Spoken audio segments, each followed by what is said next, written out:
Hello दोस्तों, स्वागत है आप सभी का बैंकिंग करियर के ऑफिशियल यूट्यूब चैनल पर। मेरा नाम उमेश यादव है। दोस्तों, इस वीडियो में बात करेंगे आईबीपीएस, आरआरबी, पीओ और क्लर्क के लिए जनरल अवेयरनेस का टॉपिक है। उसमें आप कैसे 100% स्कोर कर सकते हैं, यानी आपको करंट अफेयर में कौन सा टॉपिक पढ़ना है, बैंकिंग में आपको कौन सा टॉपिक पढ़ना है, स्टैटिक में आपको कौन सा टॉपिक पढ़ना है। दोस्तों, इस वीडियो में डिटेल में डिस्कस करेंगे और आप सबको बताऊंगा कि आपको कौन से टॉपिक पर ज़्यादा फोकस करना है, जिससे आपके एग्ज़ाम में क्वेश्चन पूछा जाता है और आप अपने एग्ज़ाम में अच्छे स्कोर कर सकते हैं। यानी दोस्तों, करंट अफेयर को लेकर के बात करें तो आप में से बहुत सारे कैंडिडेट होते हैं जिनको पता नहीं रहता है कौन सा टॉपिक पर ज़्यादा ध्यान दिया जाए। यानी करंट अफेयर जो है दोस्तों एक क्वेश्चन की तरह है, उसमें से आपको जो इंपॉर्टेंट टॉपिक है जो आपके एग्जाम में क्वेश्चन पूछा जाता है। स्पेशली इस वीडियो में बात करेंगे आईबीपीएस, आरआरबी, पीओ और क्लर्क को। तो दोस्तों, ये वीडियो को आप पूरा देखिएगा अच्छे से और आपके जो करंट अफेयर का लेकर के जो आपका बेसिक जो प्रॉब्लम रहता है उसको इसमें एकदम आपका जो है सॉल्व हो जाएगा और आप अपने एग्ज़ाम में 100% स्कोर करेंगे। तो दोस्तों, आप लोग चैनल पर नए हैं तो चैनल को जरूर सब्सक्राइब कर लीजिए और इस वीडियो को जरूर लाइक कर दीजिए। दोस्तों सबसे पहले कुछ इंपॉर्टेंट बातें हैं जो आप सबको बताता हूं, उसके आगे हम जो टॉपिक पर डिस्कस करेंगे। सबसे पहले दोस्तों, करंट अफेयर को लेकर के आपको एक रीडिंग जो हैबिट है आपको डेली बेसिस पर आपको डेवलप करना पड़ेगा।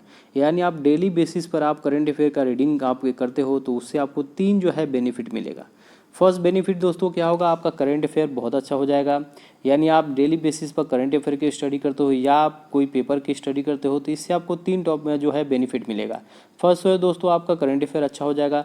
दूसरा, आपका जो करंट अफेयर का डेली जो रीडिंग रहेगा उसमें आपका इंटरव्यू के लिए आपको काफ़ी हेल्प होगा। यानी आपको आरआरबी, पीओ की बात करें, आपको इंटरव्यू में या आप एसबीआई का एग्ज़ाम दोगे या आईबीपीएस का एग्ज़ाम दोगे तो आपके इंटरव्यू में दोस्तों काफ़ी हेल्प होता है। यानी आपके पास 6 मंथ 7 मंथ का भी कोई टॉपिक होता है जो आपके इंटरव्यू में पूछा जाता है तो आपको यहाँ से वो बेनिफिट मिलेगा।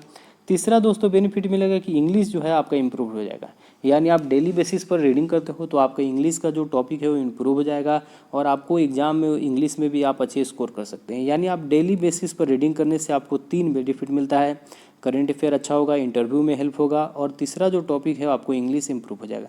यानी आपका बेसिक जो बातें हैं करंट अफेयर को लेकर के मैंने बता दिया। अब दोस्तों हम एक एक करके जो है टॉपिक डिस्कस करते हैं कि आपको कौन से टॉपिक पर ज़्यादा फोकस करना चाहिए और करंट अफेयर को कैसे आप पार्ट में डिवाइड करके पढ़ाई करोगे। यानी आप करंट अफेयर जो है उसको आप क्या करो, पार्ट में डिवाइड कर लो। आप जब पढ़ाई करते हो तो उसको पार्ट में डिवाइड कर लो, उससे आपको काफ़ी बेनिफिट मिलेगा। पार्ट 1 की बात करें दोस्तों तो इसमें स्टैटिक आप डिवाइड कर लो कि आपको स्टैटिक पार्ट कंप्लीट करना है। पार्ट 2 की बात करें दोस्तों तो करंट अफेयर आपको 6 मंथ का, यानी आप आरआरबी के लिए फोकस कर रहे हो तो आज से आपको 6 मंथ का जो करंट अफेयर एटलीस्ट आपको करना पड़ेगा। यानी आपके जो मेजोरिटी ऑफ क्वेश्चन पूछता है वो जो 4 to 5 मंथ का पूछता है, लेकिन कुछ ऐसे भी क्वेश्चन होते हैं जो 6 मंथ तक का पूछते हैं। यानी आपको 6 मंथ तक आपको लेकर के चलना पड़ेगा करंट अफेयर।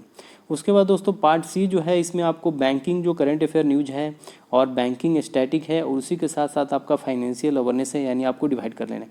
यानी आपने कितना पार्ट में करंट अफेयर को डिवाइड कर लिया, 3 पार्ट में डिवाइड कर लिया।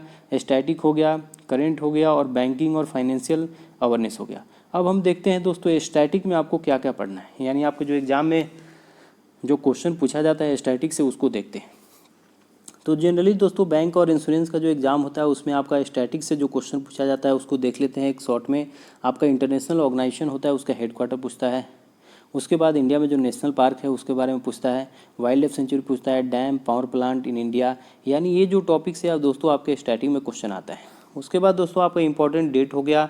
उसके बाद कैपिटल एंड करेंसी से क्वेश्चन आता है। अवार्ड एंड ऑनर से क्वेश्चन आता है। उसके बाद टेम्पल नेम जो है उससे भी क्वेश्चन आता है। Dance and festival of state से आता है। रिवर एंड सिटी जो सिचुएटेड है, कौन से रिवर पर कौन से सिटी सिचुएटेड है, ये भी आपके एग्जाम में क्वेश्चन पूछता है। यानी आपका जो स्टैटिक का जो बेसिक पार्ट है मैंने आपको बता दिया। अगर आपने इसको इतना जो मैंने टॉपिक बताया अगर आपने उसको अच्छा से कर लिया तो आपने स्टैटिक का जो पार्ट है 100% आपने कंप्लीट कर लिया और कोई भी बैंकिंग और इंश्योरेंस का एग्जाम होगा उसमें आप 100% जो है स्कोर कर सकते हैं। अब दोस्तों बात करते हैं कि करंट अफेयर में, यानी करंट अफेयर में आपको क्या क्या पढ़ना है। तो देखिए सबसे पहले जो इंपॉर्टेंट है आपका 6 मंथ का मैंने बताया आपको, उसमें से 4 मंथ जो है आपको काफ़ी अच्छा से करना है। यानी आपको डिटेल में डीप में डिस्कस करना है। उसके बाद दोस्तों आपको इसमें क्या करना है, बुक और ऑथर के बारे में आपको ध्यान रखना है। आपके एग्जाम में इससे क्वेश्चन आता है। आर्ट एंड कल्चर से रिलेटेड क्वेश्चन आपके एग्जाम में अच्छा आता है। उसके बाद दोस्तों कमेटी एंड कोई रिकमेंडेशन होता है, ये आपके एग्जाम में काफ़ी इंपॉर्टेंट हो जाता है, इससे क्वेश्चन डेफिनेटली पूछता है। तो इसको आपको इस टाइप का कोई न्यूज़ मिले करंट अफेयर में, तो इसको आपको अच्छे से क्या करना है, लिख कर रखना है एक वाइट पेज पर या नोटबुक पर, और उसको आपको वीकली जो है रिविजन करना है। उसके बाद गवर्नमेंट की जो पॉलिसी होती है, स्कीम होती है, उससे भी क्वेश्चन पूछा जाता है। उसके बाद कोई इंपॉर्टेंट जो सबमिट होता है या मीटिंग होता है या आपका कॉन्फ्रेंस हो गया, ट्रीटी हो गया, सेमिनार हो गया, और इसका थीम, यानी दोस्तों ये जो टॉपिक है काफ़ी इंपॉर्टेंट है, इससे आपके एग्जाम में बहुत सारे क्वेश्चन आते हैं। करंट अफेयर की बात करें तो इससे बहुत क्वेश्चन पूछते हैं।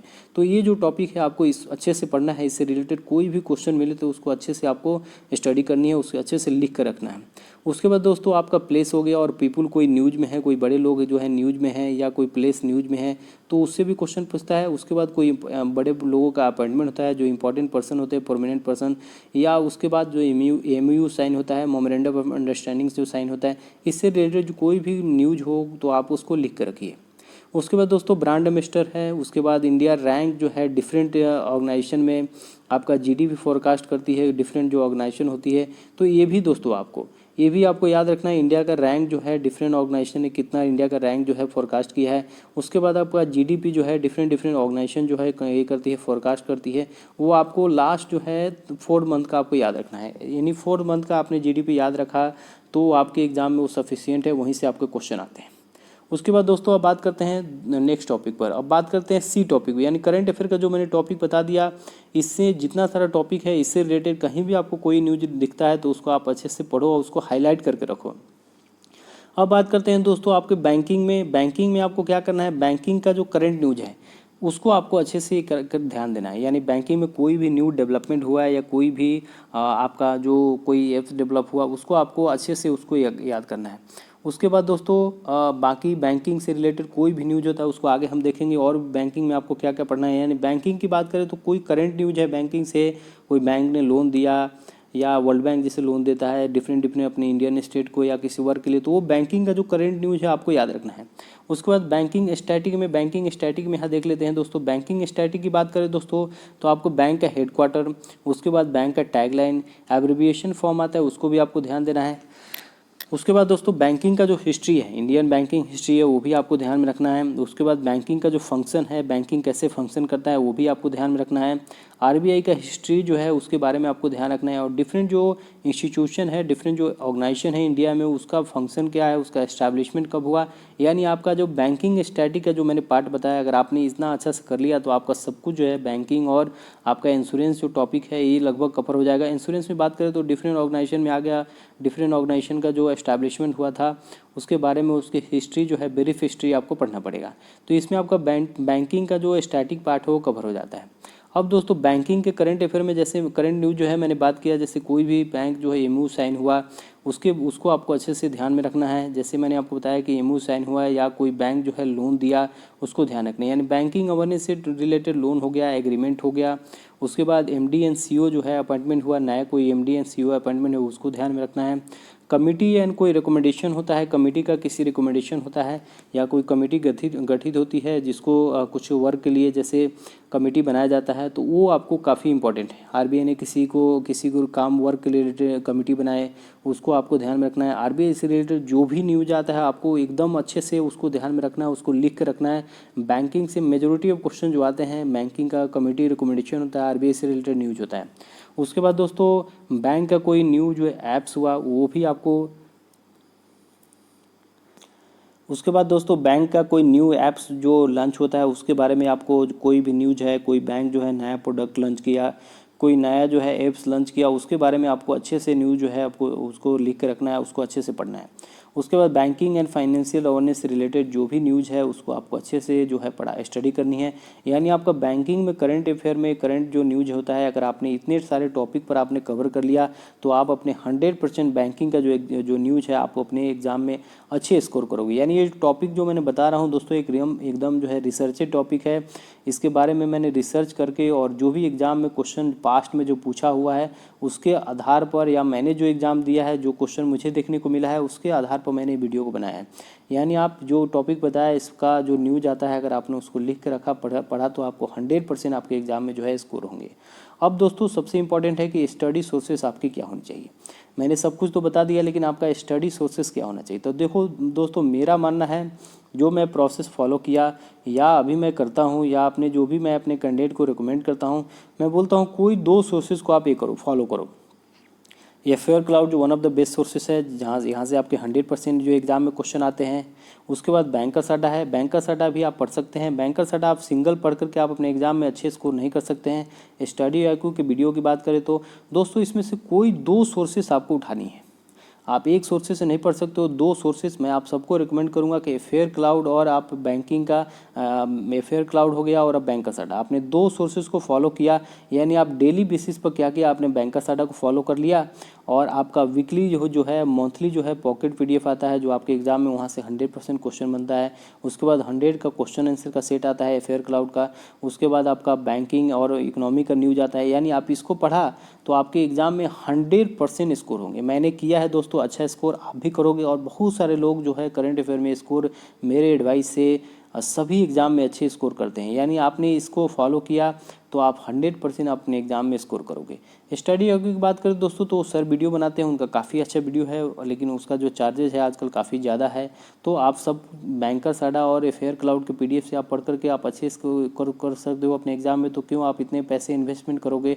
और दूसरी बात है दोस्तों, मैं आप सबको हमेशा रिकमेंड करता हूँ कि करंट अफेयर जो है उसको आप पढ़ो। पढ़ने से आपको क्या बेनिफिट मिलेगा ऑलरेडी मैंने आपको पहले बताया। तो उसको आप पढ़ोगे तो आपको बेनिफिट मिलेगा। वीडियो सुन लेने से तो आपको सब कुछ समझ में नहीं आता है दोस्तों, जब तक आप पढ़ोगे तो आपको समझ में आएगा। जैसे मैं आप सबको फेयर क्लाउड के बारे में बताता हूँ, आप देख सकते हो फेयर क्लाउड का जब आप सब्सक्रिप्शन लोगे, इसका लिंक जो है डिस्क्रिप्शन बॉक्स में दिया हूँ।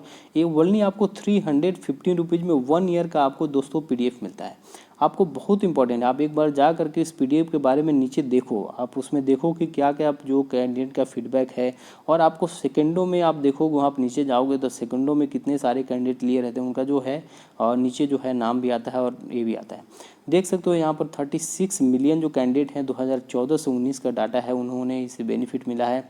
तो ये काफ़ी ट्रस्टेड सोर्सेस है। और जितने सारे टॉप लीडिंग जो वेबसाइट है, जो आपका यूट्यूब चैनल है, यहाँ से करंट अफेयर का जो टॉपिक है उसको यूज करते हैं। तो ये one of the best sources है। आप इसको जा करके आज ही जो है सब्सक्राइब कर लो। इससे आपको SBI PO में, IBPS PO में या कोई भी बैंकिंग इंश्योरेंस का एग्जाम होगा उसमें बेनिफिट मिलेगा। और 1 ईयर का जो है दोस्तों इसी सब्सक्रिप्शन प्लान है, आपको 100% जेन्युइन जो मटेरियल आपको मिलता है। तो ये गो थ्रो मैं आप सबको एडवाइस करूंगा कि आप इसको जा करके आज ही ले लो। बाकी सब पढ़ो, लेकिन fair cloud one of the best sources है जो आपके एग्जाम में क्वेश्चन बनते हैं।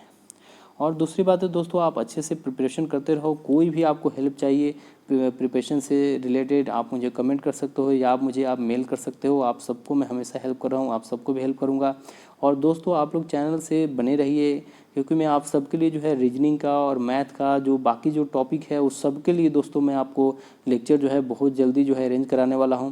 तो आप सब लोग चैनल से जुड़े रहिए और आप सबको फ्री ऑफ कॉस्ट जो है मटेरियल बैंकिंग करिए चैनल से मिलेगा, जिससे आप अच्छे से स्टडी करके अपने एग्ज़ाम में 100% सक्सेस आपको मिल सकता है। देखो दोस्तों, ये चैनल बनाने का जो पीछे जो मेरा मोटिव था कि आप सबको मैं हेल्प कर पाऊँ। मेरा कोई भी इससे मोटिव नहीं है कि मुझे इससे बहुत इनकम हो, ऐसा कुछ भी नहीं है दोस्तों। मैं चाहता हूँ कि मेरे जो प्रयास है उससे कुछ लोगों को मदद मिल जाए, मुझे बहुत खुशी होगा दोस्तों। Thank you so much, God bless you.